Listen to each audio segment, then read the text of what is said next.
কিন্তু কামড় দেয় যদি ওর জন্য ভয় লাগে খুব। কি নরম লাগতেছে বাবা ধর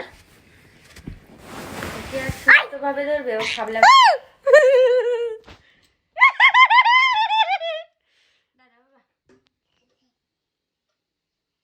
কোথায় ঢুকছিস? কোথায় ঢুকলে ঢাকে দে। এইটাও খাই বলিস না আবার, বের হয়ে যাবে। ওর বাবা সুন্দর করে ঢুকতে পারে। দাঁড়া না, আয় দাঁড়া না। এই যে এই যে এই যে এই যে। কি ছাড় না বাবা, কামড় দেবে। ওই কোথায় ঢুকতেছিস